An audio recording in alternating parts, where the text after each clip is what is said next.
When your mind is your friend, things are smooth, things can flow. When your mind is fighting with you, it's a very hard life. It's a very difficult thing, it's a very difficult pill to swallow at that point. Dr. Ajay Tejasvi. Ajay is a renowned meditation and breathwork expert, a senior executive leader within the Art of Living Foundation. He serves as president of Shankara and Shri Shri Tattva, helping bring Ayurveda and conscious wellness to people around the world.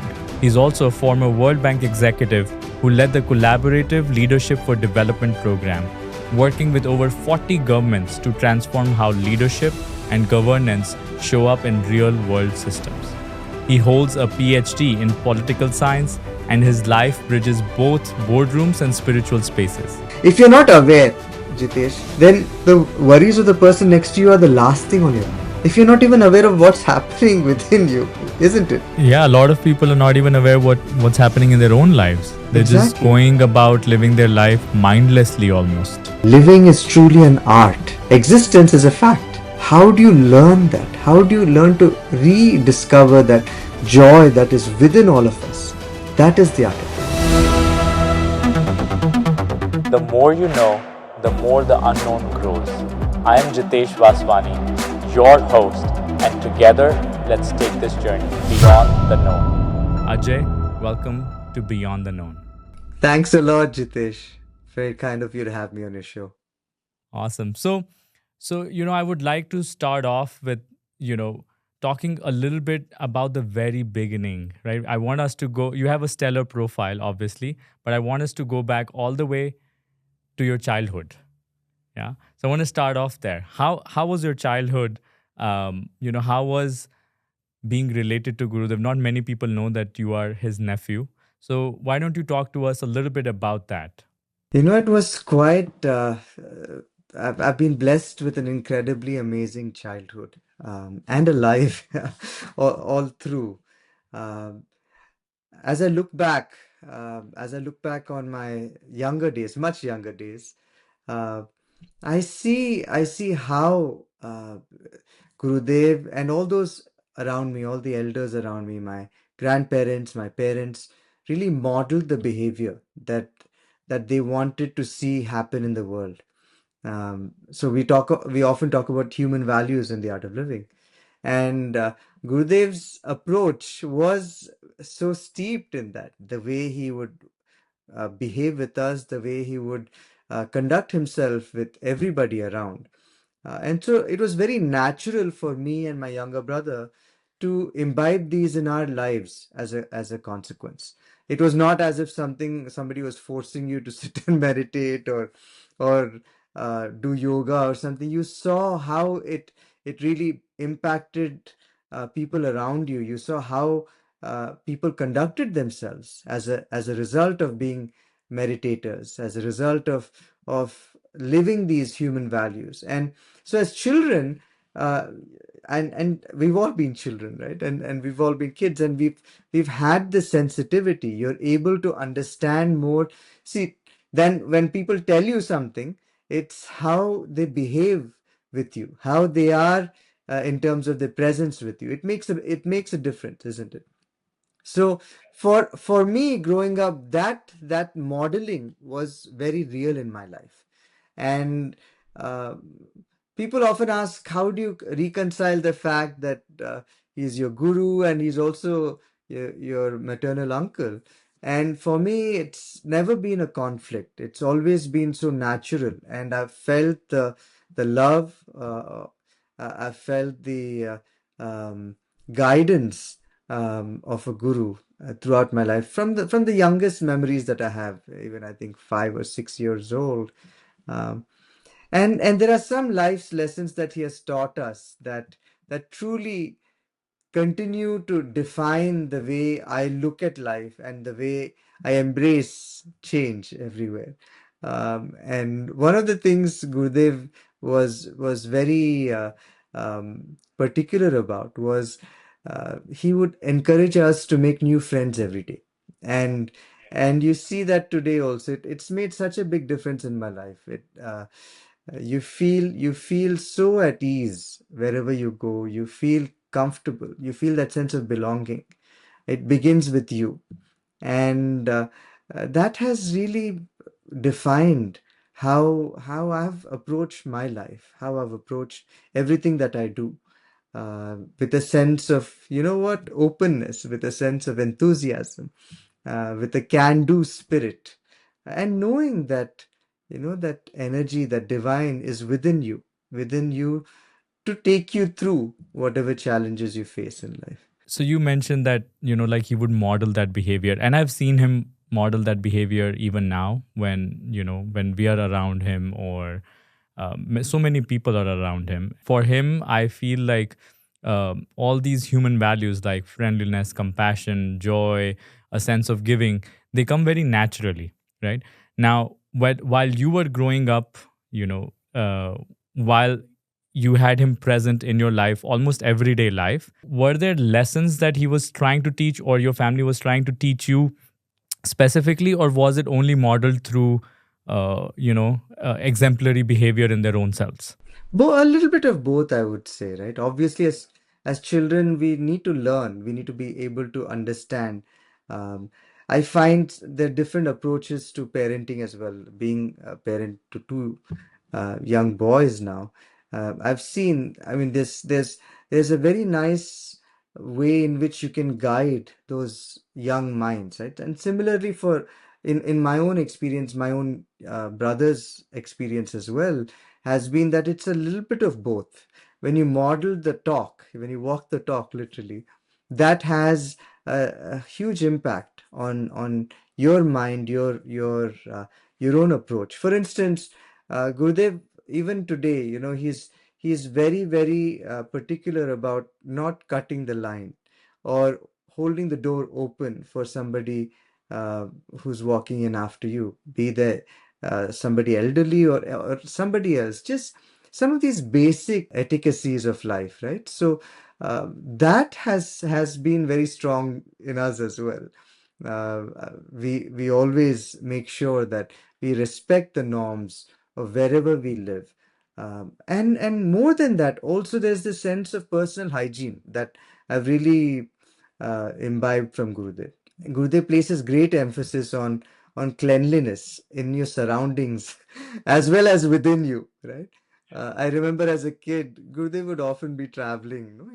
Like even today, there's nothing changed. He's in 50 plus countries every year. And he would come home, and I would remember that my brother and I would make sure that all the grills of the house and all the windowsills, everything are clean and dust free.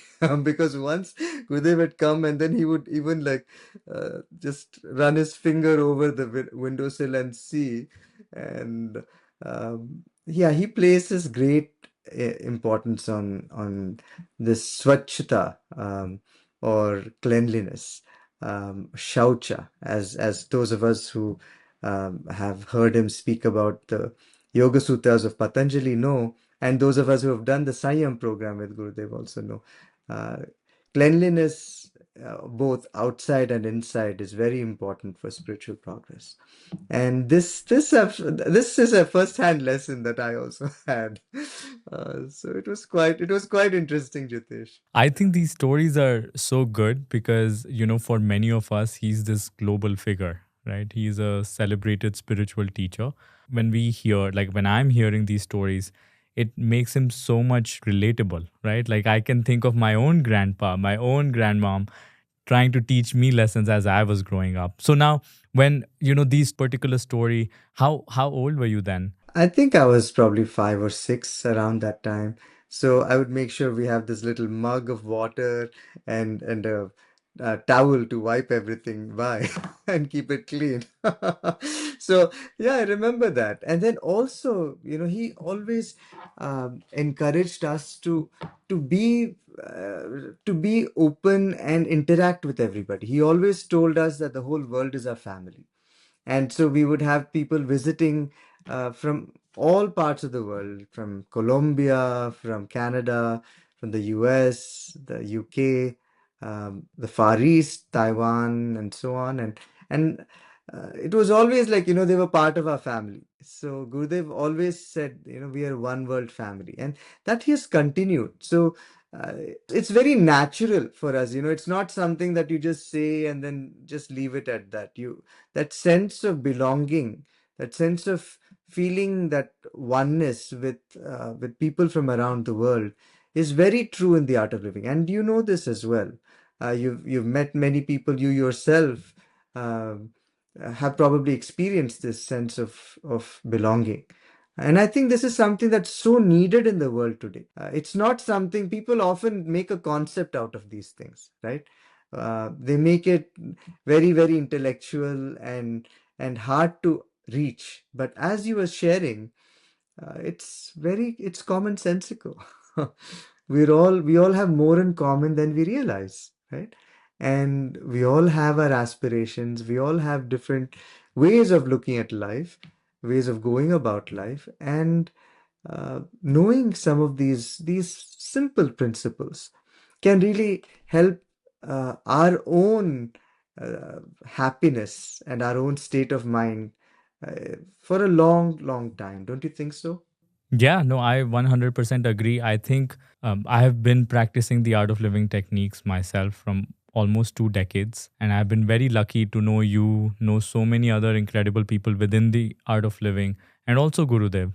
And I 100% think that the amount of belongingness and the love and the friendship that I've received in this community, I don't share that with a lot of other people. In the sense that there is so much belongingness, like you said, like, and it's not just talk, it's not just lip service, it's actually modeled into people's behavior. And I think that's definitely an ideal to live up to. So when all of this was happening, let's say, people would visit you guys from all around the world. Was art of living already as popular back then? It was growing very big, and I remember like some of the initial days, and this has been like I would say this is an art of living tradition. Every time Gurudev would build a meditation hall, it would be small on day one, and you see this continue till today, right? A couple of days ago there was a webcast with Gurudev, and he was talking about satsang and how there was satsang happening in Vishalakshi Mantap, right, which is the iconic meditation hall that Gurudev designed, and it has no pillars in the middle, right? It's all outside, and you see this multiple layers of this meditation hall. And uh, on day one of the inauguration, already it was small. Gurudev was chuckling about it. And then people said, Gurudev, but even the new meditation, the new Dhyan Mandir that is coming up in Bangalore, it's too small. The same is true for the ashram in Boone as well, right? The Art of Living Retreat Center in Boone. And even there, you see, already it's full, right? Any of the events with Gurudev. So I'm just saying that there's always been this I would say storm of activity around Gurudev, and you always see how calm he is, just moving forward. So it's quite a sight to behold. 100%. And I think, like, I've seen him being so calm, like when we had the World Culture Festival in DC, and we had 1.1 million people come and attend in person. And to be able Absolutely. to do that so easily, it's a sight to see, like, like how it was organized so effortlessly by our teachers, by volunteers, and by Gurudev. And he was so easy and so calm within all of that. Do you have more stories like that, even from the one in Delhi? We had 3.5 million people, and you have been in close proximity during those times with him. Do you have any story to share from? Many stories, Jitesh. It's quite a one thing Gurudev has always encouraged us is that know that life will throw challenges your way. How do you stand up to it? Yeah, there's this one saying in Sanskrit Gurudev has referred to in the past. Shreyanshi bahu vignani. So one to gain or to earn something that's worth, right? Shreyas, is that something that's worth doing, something that's um, earning something that is of what is it, worthy of fame or worthy Hmm. of renown, there will be many obstacles in that path. And you find this has been true even with the World Culture Festivals. And I recall in New Delhi, we were so this was in 2016, and I had flown into Bangalore, and I had the good fortune of flying with Gurudev to New Delhi. And we just landed in the airport, and in the airport there was a gaggle of reporters. There were so many people, and we weren't sure what was happening. And because I know during the process of getting the World Culture Festival um, to happen on the banks of the Yamuna in Delhi, our organizers had gotten more than 400 permits, all the required approvals and so on. And such events have happened for millennia on the banks of the Yamuna, on the banks of the Ganga. As you know, it's cultural. You've probably heard about the Mahakumbh that just happened Yes. a few months ago. It all happens on the banks of rivers. It's a cultural celebration. It's a cultural coming together for millennia. So this World Culture Festival, I would say, is in that same vein. Gurudev encourages us to celebrate life with all its diversity, with all its beauty, right, all around. Some people from a different political spectrum, I would say, had taken this as an opportunity to really grind an axe with the government of India, and we had a lot of people from the government of India who'd agreed to come, and including the president, who was from a different party, and it was so interesting how much political pressure and how much pressure they tried to put through all of these entrenched interests, through certain sections of the media, through certain entrenched members of the bureaucracy, and create all sorts of, like, non-issues, trying to make non-issues an issue, that we were polluting the Yamuna, which had already been classified as a class E dead river. And in It fact, I had think Art of Living volunteers cleaned the rivers before they many, went. many years, many years. Yes. Gurudev himself personally was in there getting, trying to get some of the tires and all of this uh, garbage that was, tons of garbage that goes into that beautiful river. But because by the time it comes to New Delhi, it's already dead in terms of this, it's not capable of sustaining life. And so I'm going a little technical here. But the point is, whatever Gurudev gets us to do, and is that we do our homework. We make sure that all of the requisite laws of that particular land are followed. Everything that is needed, all the permits are taken. And whatever we can do to improve the situation, Gurudev has always taught us, even from a very young age, always leave uh, something that you find better than how you found it. Right? So simple ideas, and it sticks to you as a kid. This I've heard as a kid. Leave it better than how you found it. So that is true in everything that we do in the art of living, and this was true even for the World Culture Festival. So long story short, lot of all of this brouhaha, and they were trying to get us to agree to some sort of a compromise and say that, yes, because of this harm to the environment or whatever, and as a result we will put a biodiversity park or whatever. And this was the most, outrageous sort of effort you could see by this, by obviously one section of the media and certain so-called environmental activists. Because if you look at the Art of Living's track record over the last 45, 46 years, uh, we have planted more than 110 million trees around the world. We have assisted more than 3 million farmers go back to biodiverse farming, zero budget farming methods. We've worked to revive more than 75 rivers and their associated river systems, building check dams, building groundwater recharge structures. We've been involved with solar power projects, reduction of emissions. So the story is completely antithetical to what actually is the Was on reality the ground. of what art of living has been Yes. involved in.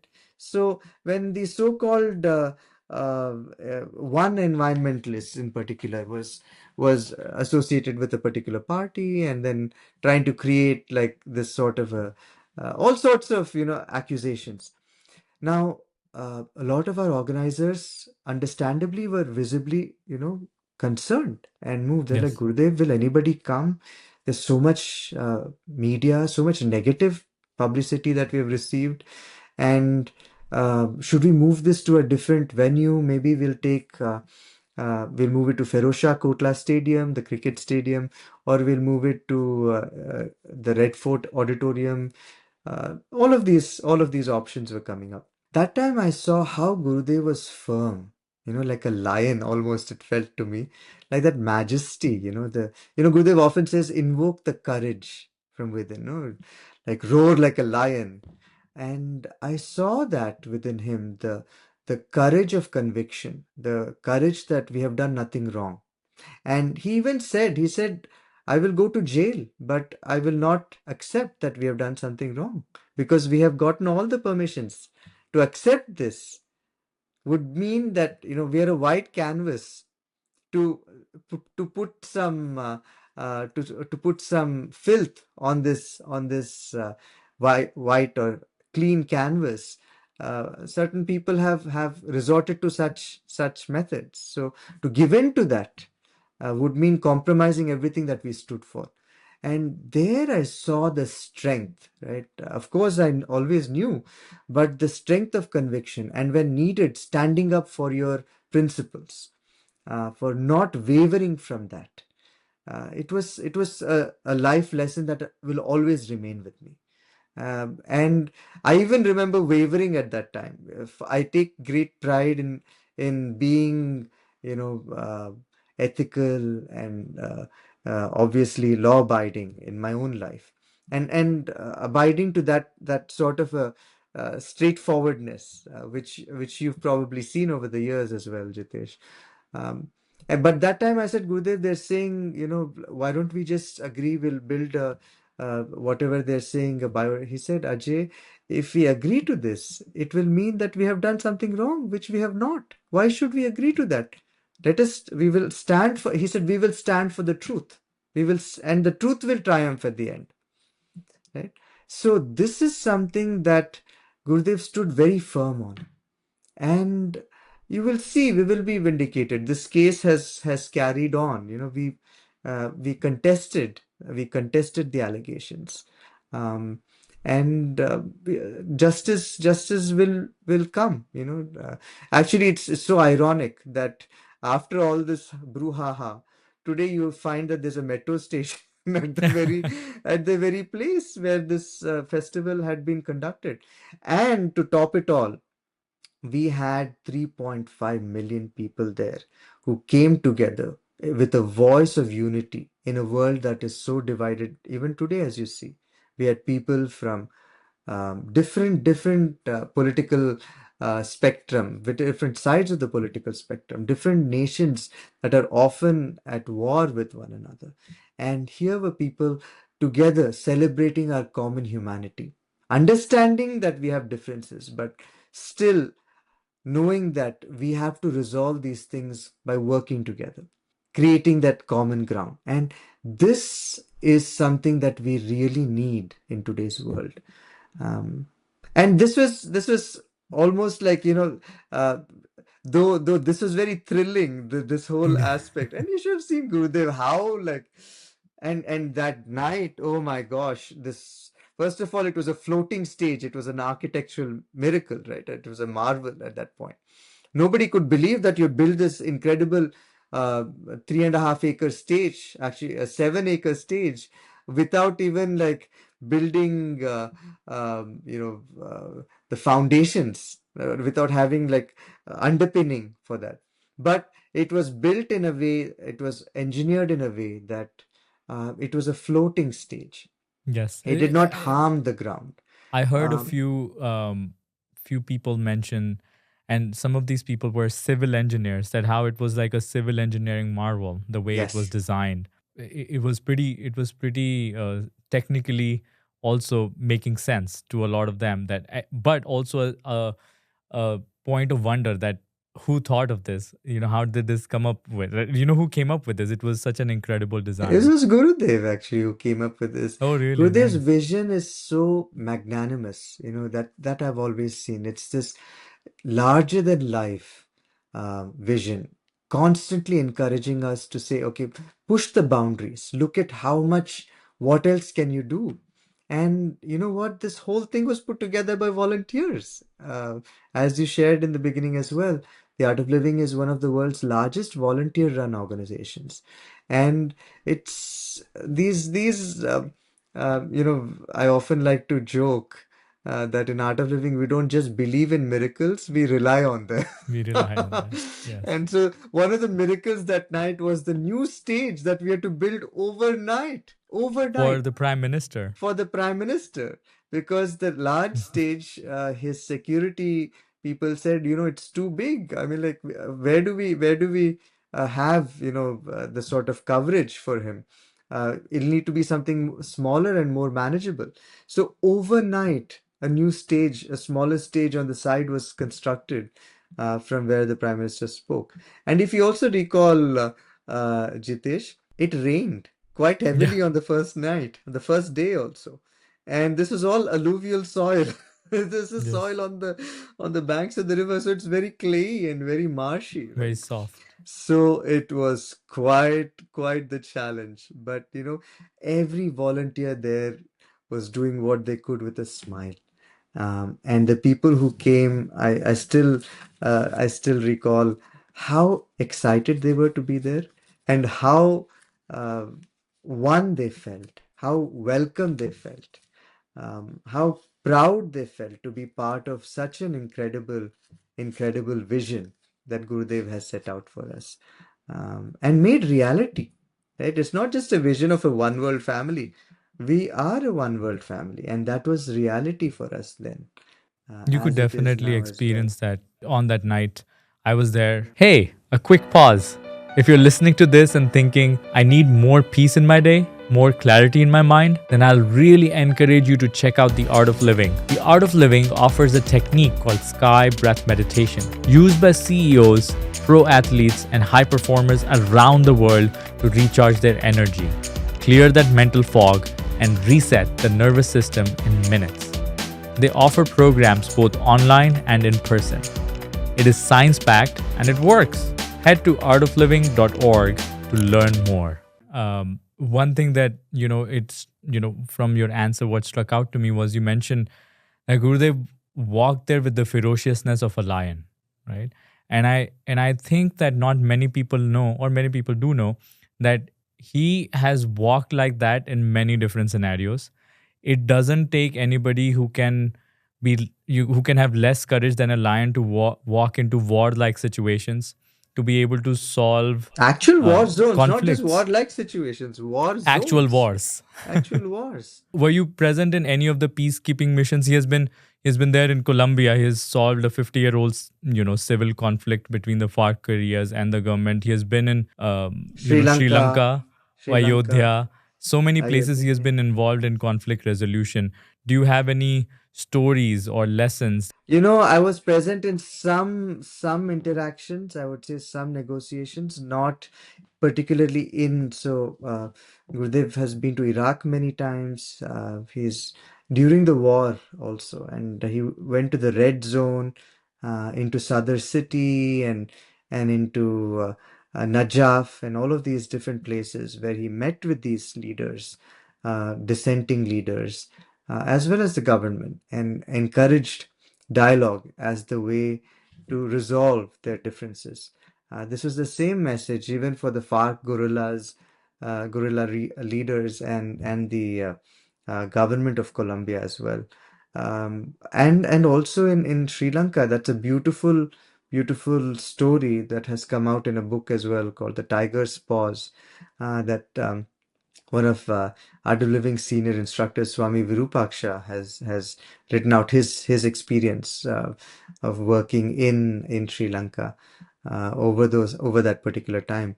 But I was part of several meetings with the diaspora and helping set up some of these meetings with the leaders of these rebels as well as with the governments as well, trying to get them to speak. More recently, Gurudev is involved with the peace efforts in the Middle East, and uh, he's I can say that given his track record of being fair and open, both sides, I would say, um, are welcoming his inputs. Leaders from both the Jewish side as well as the Islamic side. So the talks are on. His involvement is on. I'll be able to share a little bit more when we have some more Yes. news, but it's at some of the highest levels that Gurudev is involved in.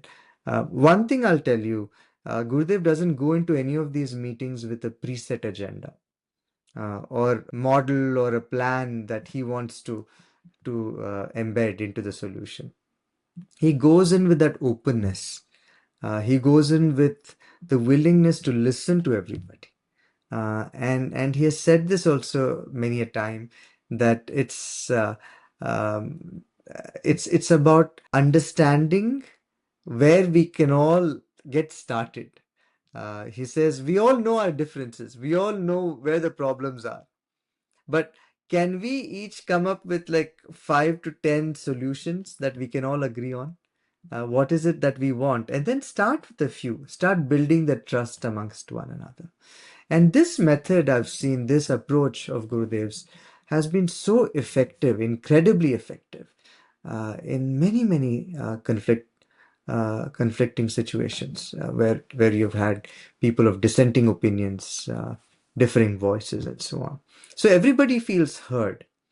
And because Gurudev does not have a preconceived notion or a pre decided approach, they also see that sincerity. They see that, they experience that presence, that he is there in the present moment. He is there listening to them, to their concerns, and encouraging them to move forward with solutions that they can all agree on, at least some small baby steps. And that has helped build trust, mutual trust. And as you know, trust is the basis of our societal fabric, right? It's because of trust that things can happen in life, that things can move. So it's it's very simple and very profound also, Jitesh. And it takes that presence, being there, and truly being there for peace, not for your own personal agendas. And this many people have experienced. Yeah. And I think like not all world leaders can emulate that. And you tell me from your experience, like for example, when you were at the World Bank, right? You worked with over 40 governments, 40 government agencies, and especially on leadership. Did you ever face any pushback or resistance from different bureaucracies that may not value this inner development or this work of mental peace or things like that? And then how did you navigate it? Of course, Jitesh. See, I mean, like, we have all sorts of notions, right? Preconceived notions. The moment you mention breath work or meditation, no, it's this woo-woo stuff that we're not interested in. Hmm. This was something that we had like 25, 30 years ago. But now people already know how important meditation is for your mental efficiency and effectiveness, right? People already know this. For mental health, for mental wellness, you need some techniques to be able to manage your own mind. So people have become more aware of it. And I would say a large amount of that also owes to the work that Art of Living and many such like-minded organizations have done over the last several decades. So the bias has reduced, but the bias was quite extensive. And especially given that Gurudev is the pioneer of breathwork, breath-based meditations. Um, right? Sudarshan Kriya Yoga, the sky breath meditation, is I would say, the pioneering breath-based meditation technique in the world. Pioneering Yeah. and also the most potent.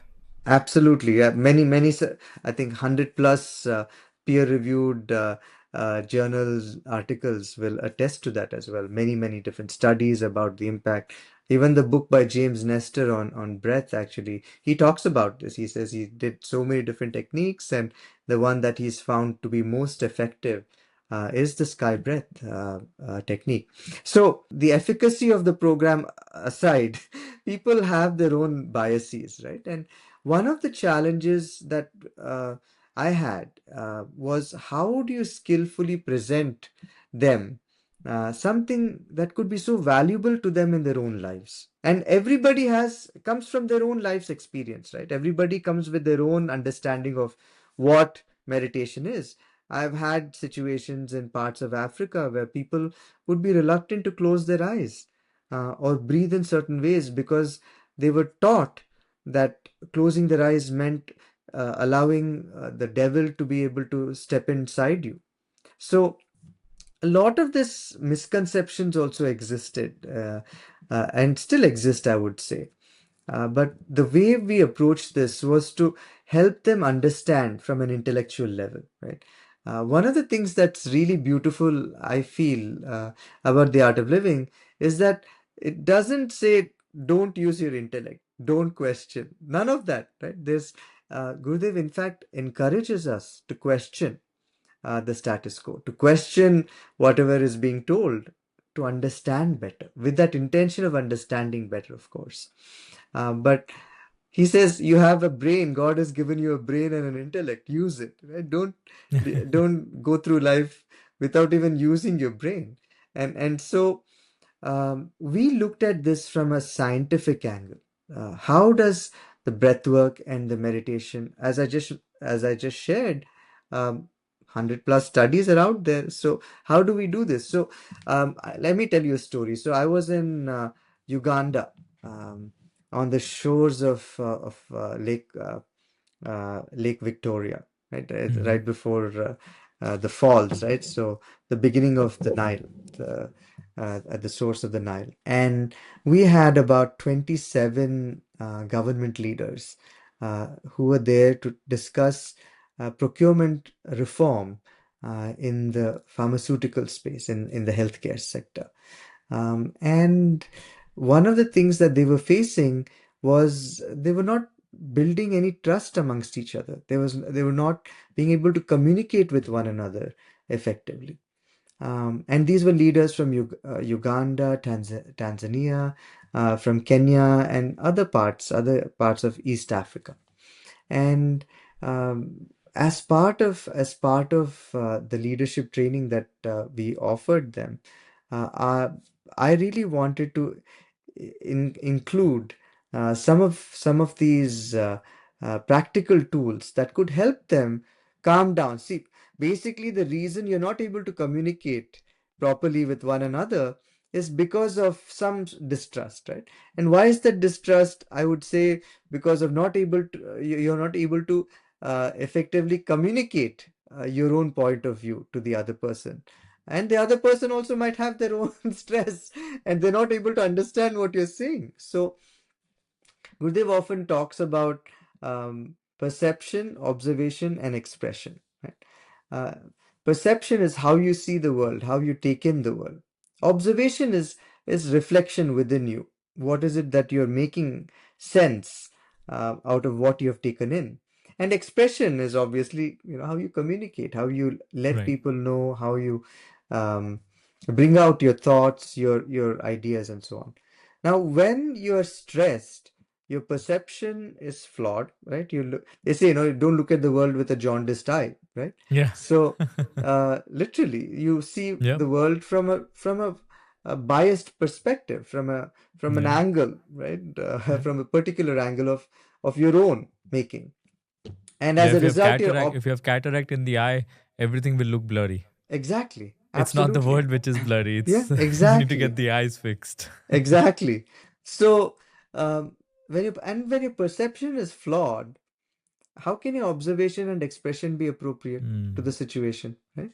And so this leads to a low level equilibrium, as an economist would say, right? Which is like mistrust and miscommunication. And this happens over and over again, not just in government, but in the private sector, in major corporations around the world. You see this, right? People don't communicate in the best way that they can, right?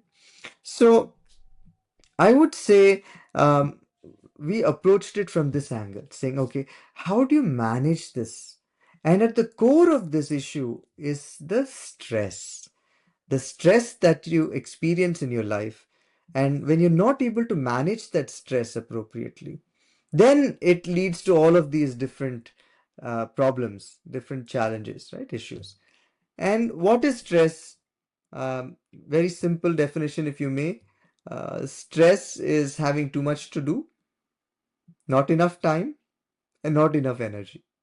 Right? Wow. Gurudev talks about it in a very Yeah. simple manner. Of course, there's a more complicated definition, which is stress is because of your perception that you're unable to cope with the stimuli that are provided to you in any particular context. Which means that you know your own mind is making you stress, thinking you're not going to be able to handle that situation. Right?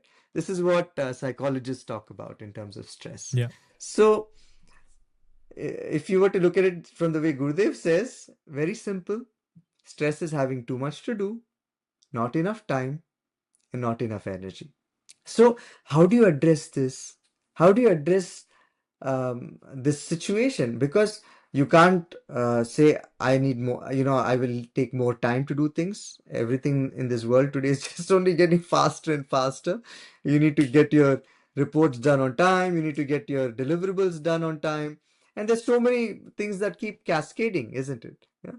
And how do you get energy? You can't go to the market and buy energy, right? Of course, Yeah. food helps, but uh, a calm, clear mind can be a very big Hmm. source of energy for you. Because if you've noticed, we lose a lot of energy just fighting with our own minds, isn't it?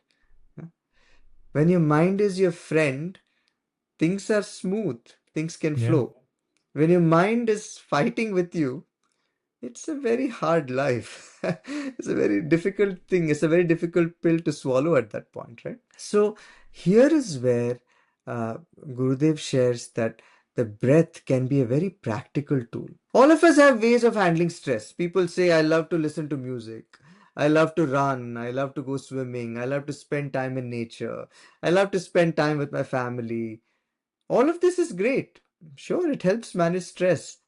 But when you're stressed out in your office, when you're stressed out at your workplace, you can't say, I'm going to go for a swim.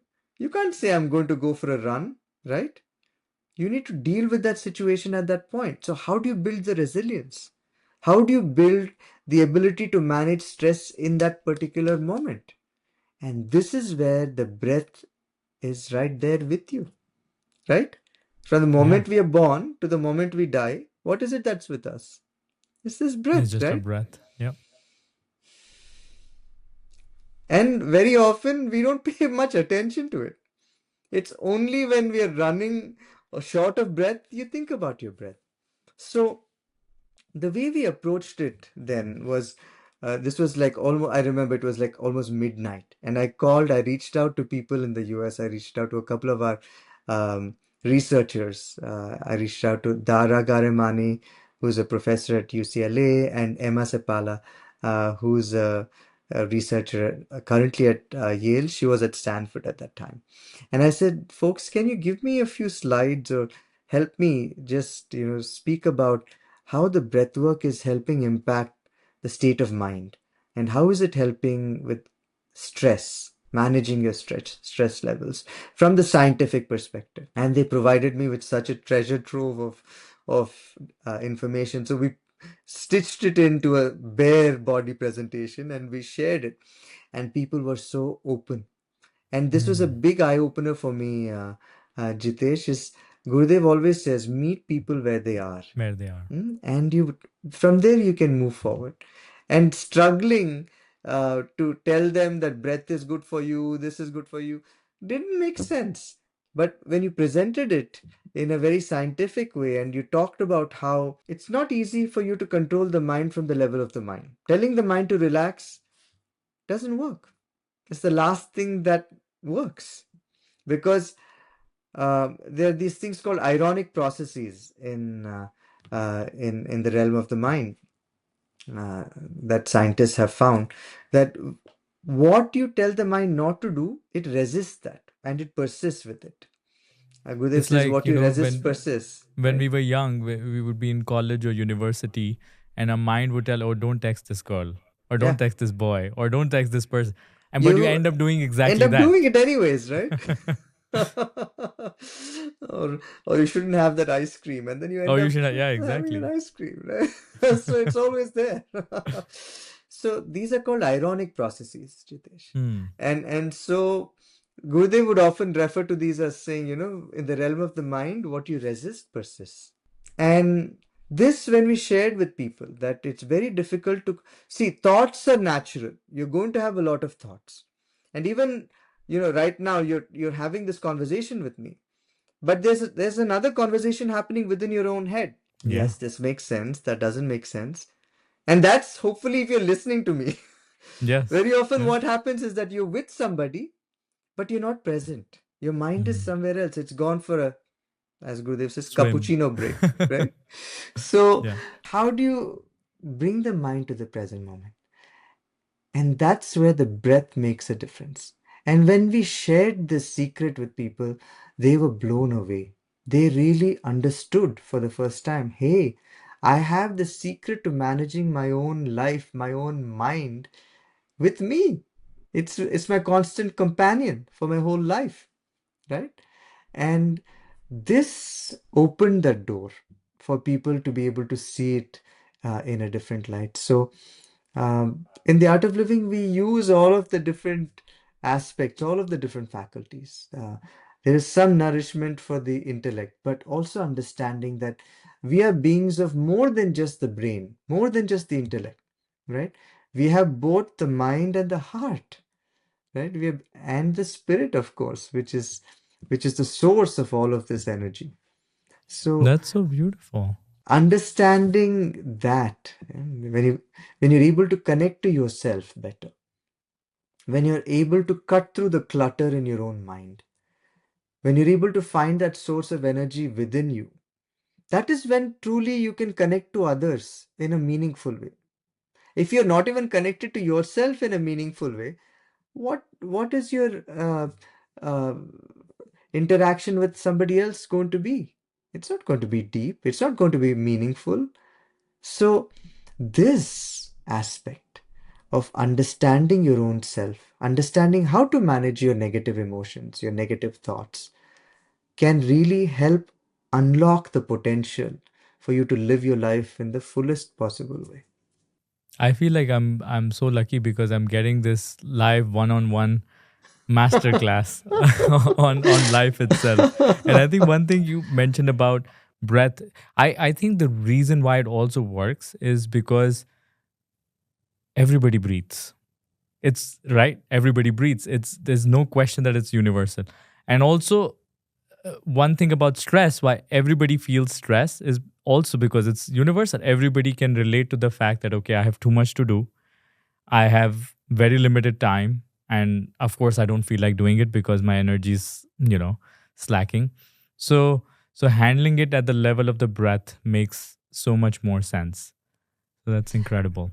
It's a doorway, right? it's a, Right. it's a starting point, and that once you start tapping into this, it has cumulative benefits. It's not like I do it once and then I'm done, right? It's like mental hygiene. It's something that we do on a regular basis, to manage and improve our ability to handle stress and handle the difficult situations that we don't appreciate in life.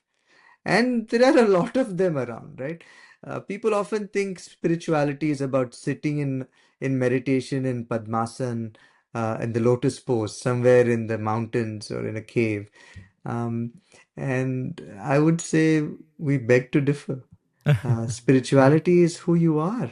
It's Yeah. not a it's not something that you do out of your 9 to 5 job. You are a being of the spirit. You are spiritual. And So, yeah. and then also it's wonderful that within the art of living, these two very opposite and paradoxical things go hand in hand, which is being able to handle your own self, but at the same time being able to make a tangible impact on the world. And this is where the leadership side of the art of living comes into the foray. I've heard you talk on different podcasts and different interviews where you mentioned this framework of leadership, which is awareness, belongingness, and commitment, right? The ABCs of leadership. Now, I want to ask you something personal.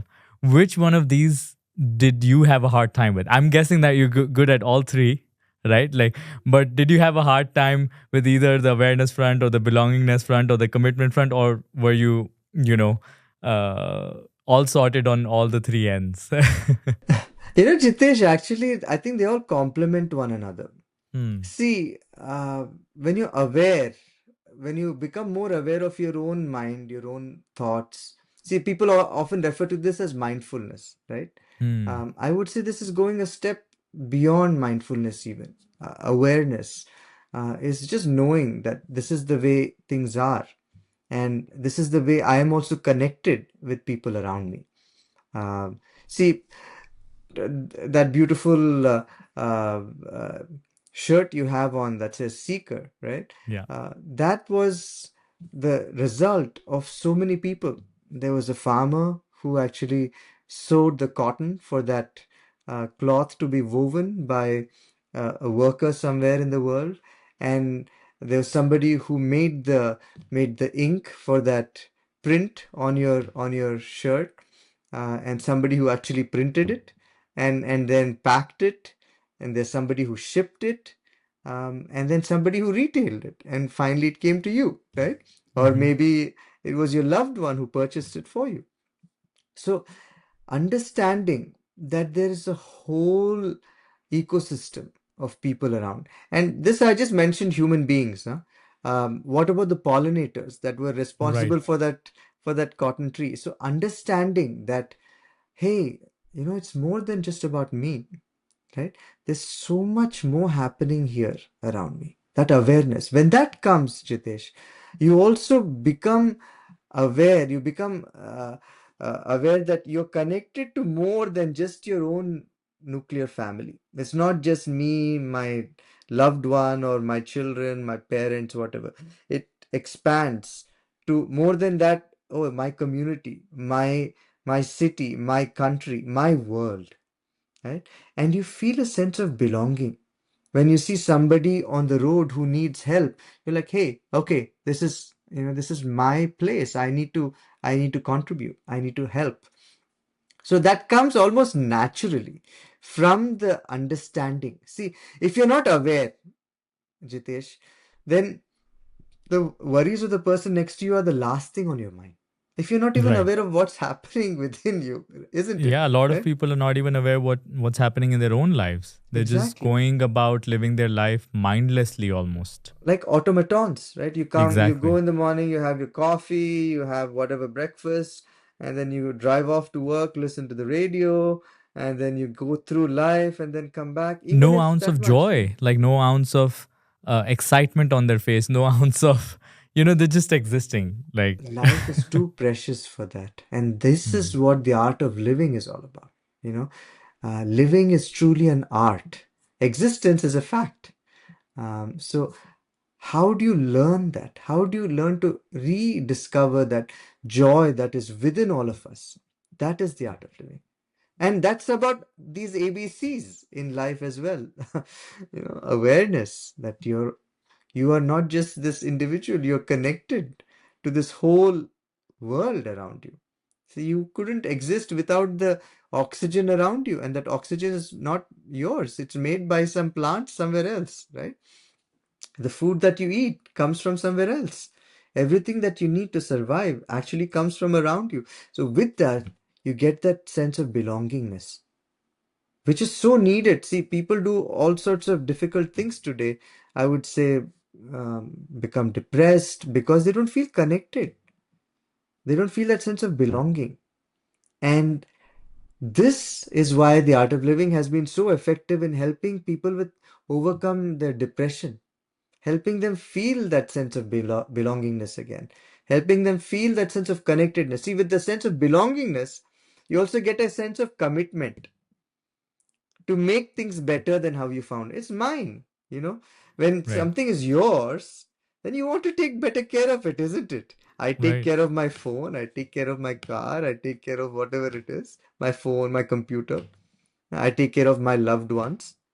When you feel the whole world is part of your loved one, then wouldn't you take care of everybody? That's where the commitment comes. And this is how I would say we have understood the framework of art of living. If you were to look at it as a theory of change or an approach, I would say these are the building blocks of that. Individual change leading to change at the level of the community and ultimately the world. So if you were to look at it in those three different levels. So I wouldn't say they're mutually exclusive, Jitesh. Um, but and at different times you can find that these things change within your life. The importance of these different things also varies. For some time you could feel okay, you feel more that sense of awareness. Or Mhm. sometimes when you're tired, really, when you're physically tired also, then that awareness level goes down. You Goes down. understand? You Yeah. see that, right? When your Yes. energy level is low, you don't feel that awareness. Right. And that's when the grumbling starts. That's when the complaints start within you, right? Oh, this is not happening, that's not happening, whatever, right? So it's so fascinating, actually. It's really fascinating. Uh, the That's wonderful. I Yeah. think with this knowledge drop, we'll pause this conversation right here. And I like I said before, I think I'm incredibly lucky that I get to talk to people like yourself and learn directly. It's like a master class in becoming who you want to be. And if anybody wants to learn more about Ajay and his classes, you should all go to artofliving.org. I myself am a meditation teacher. If you want to learn from me, definitely you're welcome. Go to artofliving.org, learn breathwork and meditation. And you should follow Ajay on his Instagram. It's at the rate AJ Tejasvi, Tejasvi. And we're going to put a link down in the description for all of you to follow him, learn from him, and and hopefully this is not a goodbye, and we'll get to sit down again, and this time in person, and expand on this conversation further. Absolutely, Jitesh. I'm committed to it. What a pleasure. What a pleasure talking to you. Thank you, everybody, for tuning in. And this was yet another episode of Beyond the Known. Thank you. See you later. Bye.